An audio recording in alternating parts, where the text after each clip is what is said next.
आकाशवाणी जम्मू है। संजा खबरें तुंदा स्वागत। पहले खास खबरें कन्नै मैं जगमोहन शर्मा। भारतीय रक्षा अनुसंधान संगठन इसरो ने अज्ज श्रीहरिकोटा थमां सिंगापुर दे दौं उपग्रहें कन्नै PSLV C-55 मिशन दा कामयाब प्रक्षेपण कीता। फौज दी उत्तरी कमान अध्यक्ष ते BSF ते CRPF दे सीनियर अफसरें अज्ज पुंछ ते भिंबर गली इलाके दा दौरा कीता, जित्थें जंदे रोज इक आतंकवादी हमले च 5 जवान शहीद होई गे हे। आतंकवादिएं गी तुप्पी फगड़ने लेई अभियान अजें बी जारी ऐ। मुल्ख भरै च अज्ज ईद उल फितर, परशुराम जयंती ते अक्षय तृतीया पारंपरिक धार्मिक श्रद्धा ते उत्साह कन्नै मनाई जा'रदी ऐ ते लोकें च पर्यावरण बारै जागरूकता पैदा करने आस्तै अज्ज विश्व पृथ्वी दिवस मनाया जा'रदा ऐ। ते हुन खबरें दी तफसील कन्नै पंकज कोहली। भारतीय अंतरिक्ष अनुसंधान संगठन इसरो ने अज्ज दपैहरी आंध्र प्रदेश दी श्रीहरिकोटा थाहर सतीश धवन अंतरिक्ष केंद्र थमां सिंगापुर दे दौं उपग्रहें गी लेई जाने आह्ला यान PSLV C-55 गी कामयाबी कन्नै गासै च छोड़ेआ। एह् प्रक्षेपण न्यू स्पेस इंडिया लिमिटेड आसेआ कीता गेआ, जेह्ड़ा इसरो दा कमर्शियल सीगा ऐ। इक ट्वीट च इसरो ने आखेआ जे इस यान ने सिंगापुर दा प्राथमिक उपग्रह यानी सैटेलाइट टेलीओस 2 ते सहयात्री सैटेलाइट ल्यूमेलाइट 4 छोड़े न। एह् PSLV दी 57वीं डुआरी ते 16मां मिशन हा। C-55 PSLV यान दा सभनें शा हल्का संस्करण ऐ। फौज दी उत्तरी कमान दे अध्यक्ष लेफ्टिनेंट जनरल उपेंद्र द्विवेदी होरें अज्ज पुंछ जिले दे भिंबरगल इलाके दा दौरा कीता, जित्थें जंदे रोज आतंकवादिएं इक फौजी ट्रक उप्पर घात लाइयै हमला करियै 5 फौजिएं गी शहीद करी दित्ता हा। एह् हमला उसलै कीता गेआ हा जिसलै सैनिक ट्रकें च इक इफ्तार कार्यक्रम लेई फल फ्रूट ते खाने पीने दा होर समेयान लेइयै जा करदे हे। उत्तरी कमान दे इक ट्वीट सनेह च दस्सेआ गेआ जे लेफ्टिनेंट जनरल उपेंद्र द्विवेदी होरें जिले दे बक्ख बक्ख इलाकें च सुरक्षा ते कारवाइएं सरबंधी तैयारिएं दा बी जायजा लैता। केंद्रीय रिजर्व पुलिस बल CRPF ते फौज दे सीनियर अफसरें अज्ज पुंछ जिले दे भिंबरगल इलाके दी उस थाह्रै दा दौरा कीता, जित्थें जंदे रोज आतंकवादिएं आसेआ इक फौजी गड्डी पर घात लाइयै कीते गेदे हमले च 5 फौजी जवान शहीद होई गे हे। कल फौज ने इस हमले च शामल आतंकवादिएं गी तुप्पी कड्ढने लेई इक व्यापक अभियान चलाया हा। रक्षा सूत्रें दा आखना है जे फौज ने सुरक्षा एजेंसिएं गी थ्होई दी जानकारी मुजब हमला करने आह्ले आतंकवादिएं दी गिनतरी कोई 6-7 दे कोल ही, जेह्ड़े रजौरी पुंछ दे इलाके च दौं ग्रुपें च रेहियै अपनियां कारवाइयां करै दे न। इंदा पता लाइयै उनें फगड़ने ते इंदे ठिकाने गी तबाह करने लेई ड्रोन्स ते हैलीकैप्टरें दी मदाद लैती जा'रदी ऐ। इस कार्रवाई च फौज, पुलिस ते खुफिया एजेंसियां आपूं च तालमेल बनाइयै कम्म करा करदियां न। BSF दे महानिदेशक SL थवासोन होरें राजौरी ते पुंछ जिले दे बन्ने कन्नै लगदे अगेत्रे इलाकें दा दौरा लाया ते उत्थें मौजूद सुरक्षा हालात दा जायजा लैता। उनें जम्मू कश्मीर पुलसै दे महानिदेशक दिलबाग सिंह ते CRPF ते होरनें कमांडरें कन्नै गल्लबात बी कीती ते कुसै बी चुनौती कन्नै निबड़ने गितै उत्थें तैयारिएं दी समीक्षा कीती। इस दौरान उनें BSF दे जवानें कन्नै बी गल्लबात कीती ते उनेंगी भविक्ख च बी देसै दी रक्षा लेई पूरी निष्ठा ते तनदेही कन्नै कम्म करने लेई आखेआ। सीमा सुरक्षा बल BSF दे सोहगे जवानें अज्ज बडलै सांबा जिले च रामगढ़ सैक्टर च नारायणपुर थाह्र अंतर्राष्ट्रीय सरहद पर इक ड्रोन गी उंदी अगेत्री चौकी पर डोआरी भरदे दिक्खेआ। ओह्दे पर गोलियां दागियां। ड्रोन पर लाल ते चिट्टे रंग दी लाइट बला करदी ही ते ओह् जमीन थमां तकरीबन 600-700 मीटर उप्पर डोआरी पर आ'रदा हा। जियां जे BSF दे जवानें ओह्दे पर लगातार केईं रौंद दागे, ड्रोन परतियै बन्ने दे दूई बक्खी पाकिस्तान परतोई गेआ।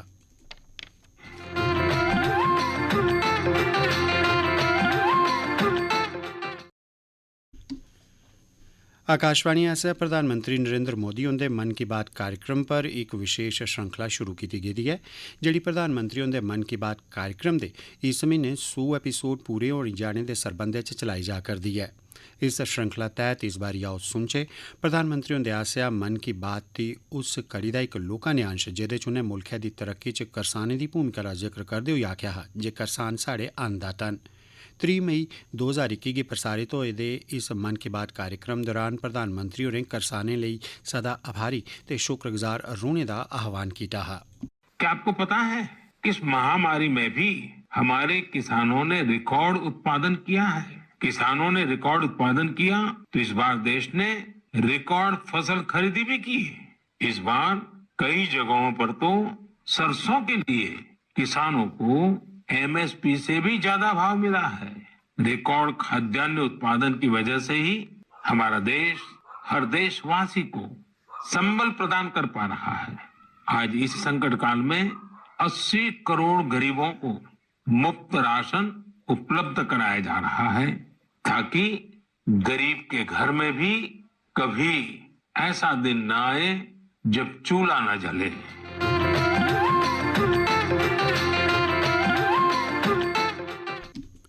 भगवान परशुराम जयंती ते अक्षय तृतीया दे पवित्र मौके जम्मू कश्मीर ब्राह्मण सभा पासेआ अज्ज एक शानदार शोभा यात्रा कड्ढी गई।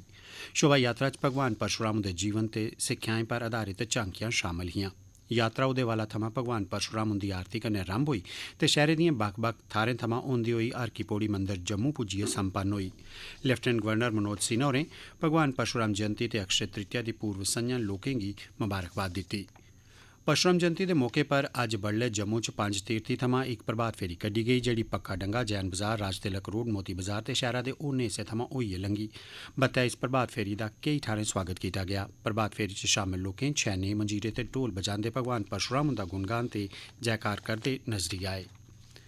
परशुराम जयंती दे मौके पर अज्ज उधमपुर च कारगिल हनुमान मंदरै च इक कथा वाचन दा कार्यक्रम लोआया गेआ जेह्दे च संत सुभाष शास्त्री होरें भगवान परशुराम दे जीवन ते सिक्ख्याएं पर लोऽ पाई ते लोकें गी उंदे आसेआ दस्सी गेदी सच्चाई मनुक्खता ते न्याय दे बत्ते पर टुरने लेई आखेआ। परशुराम जयंती के मौके पर अज जिले के बख-बख हिस्से मते सारे कार्यक्रम आयोजित किए गए। शहर का मुख्य आयोजन करगिल हनुमान मंदिर च एक प्रवचन के रूप च होया जिस संत सुभाष शास्त्री ने भगवान परशुराम के बारे विस्तृत जानकारी दी ते लोकें की परमात्मा आसेआ दस्से गेदे सच्चाई इंसानियत ते धर्म के रस्ते पर चलने लिए प्रेरित किया। इस दे कन्ने गै करगिल हनुमान मंदिर के परिसर च एक भंडारे का आयोजन भी किया गया। अक्षय तृतीया दा त्यौहार अज्ज मुल्क भरै च धूमधाम कन्नै मनाया जा'रदा है। लोकें दा मन्नना ऐ जे एह् त्यौहार जीवन च खरी मती किस्मत ते कामयाबी आंदा ऐ। अज्जै दे दिन लोक परमात्मा दा आशीर्वाद हासल करने लेई पूजा अर्चना करदे न ते खरी किस्मत लेई नमें व्यवसाय दी बी शुरुआत करदे न। केई लोक अज्जै दे दिन सुन्ना बी खरीददे न। एह् खबरां तुस आकाशवाणी जम्मू परा सुना करदे हो ते हुण बाकी दिएं खबरें कन्नै जगमोहन शर्मा।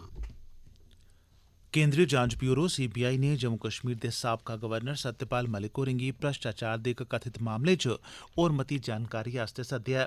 भ्रष्टाचार दा एह् मामला सेहत बीमा योजना कन्नै सरबंधित ऐ जिसी कथित तौरा पर पास करोआने आस्तै उंदे पर दबाऽ पाया गेआ हा पर उनें उसलै जम्मू कश्मीर दे राज्यपाल दे तौरा पर कम्म करदे होई उसी रद्द करी दित्ता हा। मलिक होरें दावा कीता हा जे उनेंगी अपने कार्यकाल दौरान बीमा योजना कन्नै जुड़ी दिएं फाइलें गी मंजूरी देने आस्तै 23 अगस्त 2018 ते 3 अक्तूबर 2019 बश्कार 300 करोड़ रुपए दी रिश्वत दी पेशकश कीती गेई ही। इक सूत्रै मुजब सीबीआई ने मलिक होरें गी 27 अप्रैल या 28 अप्रैल गी एजेंसी सामने पेश होने लेई आखेआ ऐ। हर ब'रे 22 अप्रैल गी विश्व पर्यावरण जागरूकता गी बढ़ावा देने ते कुदरती वसीलें दी सुरक्षा कोशटें दा समर्थन करने दे मकसद कन्नै विश्व पृथ्वी दिवस मनाया जंदा ऐ। 1970 च पैह्ला पृथ्वी दिवस मनाए जाने परैंत एह् इक वैश्विक आंदोलन दे रूपै च विकसित होई गेआ जेह्दे च लक्खां बद्दे लोक पर्यावरण च स्थिरता ते ओह्दी सुरक्षा दा समर्थन करने आस्तै बक्ख-बक्ख कार्यक्रमें अभियानें ते गतिविधिएं च हिस्सा लैंदे न। अज्ज पृथ्वी दिवस दे मौके पर प्रधानमंत्री नरेंद्र मोदी होरें इस बक्खी कम्म करने आह्ले सभनें लोकें दी सराहना कीती। अपने इक ट्वीट च मोदी होरें आखेआ जे भारत कुदरत कन्नै तालमेल बनाइयै रौह्ने आह्ली साढ़ी संस्कृति सतत विकास गी अगड़ा बधाने लेई वचनबद्ध ऐ। विश्व पृथ्वी दिवस दी पूर्व संञा पर भारतीय सेना कन्नै सरकारी डिग्री कालेज ते हायर सेकेंडरी स्कूल बुद्धल दे विद्यार्थिएं ते अमले पर्यावरण गी राखी हिफाजत आस्तै अग्गे आने दा कम्म कीता। भारतीय सेना पासेआ आयोजित कीते गेदे कार्यक्रमें च जलवायु परिवर्तन ते वैश्विक तापमान बारे आम लोकें गी जागरूक कीता गेआ। इस मौके पर नौजवान विद्यार्थिएं सजावटी ते फलें दे 300 शा बद्ध बूह्टे पौधे लाए। अज्ज देसा दे होरनें हिस्सें आंगर समूलचे जम्मू कश्मीर च बी ईद उल फितर रिवायती उत्साह ते खुशियें कन्नै मनाई जा करदी ऐ। ईदगाह च अकीदतमंदें दी सभनें शा बद्ध गिनतरी दिक्खी गेई जित्थें बड़ी मती गिनतरी च लोकें ईद उल फितर दी नमाज अदा कीती।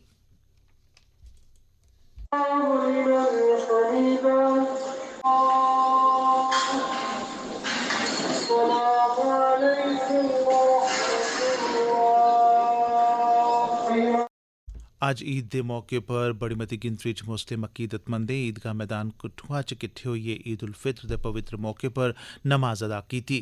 इस टकोह्दे ध्याड़े गित्तै मुस्लिम वेलफेयर कमेटी ने सब्बै लोड़चदे प्रबंध कीते दे हे। हिंदू समुदाय दे लोकें ते सियासी लीडरें ईदगाह जाइयै इक दुए गी बधाइयां ते मुबारकबाद दित्ती।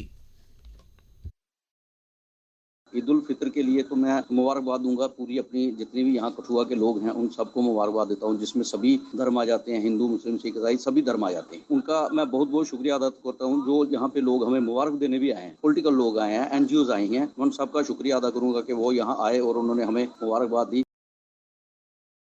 समूचे रियासी जिले च भी ईद उल फितर जोश ते जज्बे कन्नै मनाई गेई। जिले दा मुक्ख धार्मिक किट्ठ त्रिंथा ईदगाह च लग्गा, जित्थें हजारे बद्दे अकीदतमंदें नमाजे ईद अदा करियै जम्मू कश्मीर ते देसै च अमन रमानदारी, तरक्की ते खुशहाली लेई दुआ कीती। ध्यार गी सुचारू ते व्यवस्था आह्ले ढंगै सिर मनाने आस्तै जिला प्रशासन पास्सेआ सब्बै लोड़चदे प्रबंधें दे अलावा सुरक्षा दे बी पुख्ता बंदोबस्त कीते गेदे हे। इस्सै चाल्ली दे धार्मिक किट्ठ कस्बे दी होरनें दुइयें बक्ख-बक्ख थाह्रें सने मोर, अरनास ते दरमाड़ी च बी लग्गे। राजौरी जिले च सभनें शा बड्डा धार्मिक किट्ठ मरकजी मस्जिद ईदगाह मैदान राजौरी च लग्गा, जित्थें हजारा बद्दे मुसलमानें नमाज अदा करियै इक दुए गी बधाई दित्ती ते केंद्र शासित प्रदेश च अमन शांति लेई दुआ कीती। इस्सै चाल्ली उधमपुर च बी मुक्ख धार्मिक किट्ठ ईदगाह आदर्श कलोनी उधमपुर च लग्गा, जित्थें हजारा बद्दे अकीदतमंदें नमाज अदा कीती। पुंछ जिले च बी ईद उल फितर रिवायती तौर तरीके ते धार्मिक जोश जज्बे कन्नै सराबोर होइयै मनाया गेआ। गासै पर बदलें दे घनोए दे होने ते हल्की बरखा बरने दे बावजूद बी पुंछ, मंडी, मेंढर ते सुरनकोट दियें मसीतें ते ईदगाहें च मुकामी लोकें दी बड़ी मती भीड़ दिक्खी गेई, जित्थें अज्ज बड्डले हजारां बद्दे लोकें नमाज अदा कीती। जिला पुंछ दी तहसील मेंढर दे ग्रां संजोट दे बसनीकें दौं ध्याड़े पैह्ले तोता गली इलाके च आतंकवादी हमले च 5 जवानें दे शहीद होने दे दुखै च ईद उल फितर नेईं मनाई। ग्रां दे सरपंच मुख्तियाज होरें गलाया जे ओह् दुखै दी इस घड़ी च गमजदा परिवारें दे कन्नै खड़ोते दे न ते इस करियै उनें ईद नेईं मनाने दा फैसला लैता है। हमने संयोट के अंदर आज सिर्फ नमाज ईद अदा की है और ईद को सेलिब्रेट नहीं किया जिस तरीके से कि हम करते आ रहे हैं, क्योंकि हमारे यहाँ 49RR की एक कंपनी थी जिन्होंने हमारे साथ कमेंट किया कि हम अफ्तारी बैठ के करेंगे और वही हमारे सोल्जर्स अफ्तारी का सामान लेने गए और रास्ते में सडनली उनके साथ इंसिडेंट हो गया, हमारे 5 जवान शहीद हो गए और बड़े ये दुखद घड़ी है हमारे लिए और हम उन पीड़ित परिवार के साथ खड़े हैं। ते अखीर च खास खबरां इक बारी परतियै भारतीय रक्षा अनुसंधान संगठन इसरो ने अज्ज श्रीहरिकोटा थमां सिंगापुर दे दौं उपग्रहें कन्नै PSLV C-55 मिशन दा कामयाब प्रक्षेपण कीता। फौज दी उत्तरी कमान अध्यक्ष ते BSF ते CRPF दे सीनियर अफसरें अज्ज पुंछ दे भिंबर गली इलाके दा दौरा कीता, जित्थें जंदे रोज इक आतंकवादी हमले च 5 जवान शहीद होई गे हे। मुल्ख भरै च अज्ज ईद उल फितर, परशुराम जयंती ते अक्षय तृतीया पारंपरिक धार्मिक श्रद्धा ते उत्साह कन्नै मनाई जा करदी ऐ ते लोकें च पर्यावरण दे बारे च जागरूकता पैदा करने आस्तै अज्ज विश्व पृथ्वी दिवस मनाया जाता है। एह्दे कन्नै गै खबरें दा एह् बुलेटिन समाप्त होआ।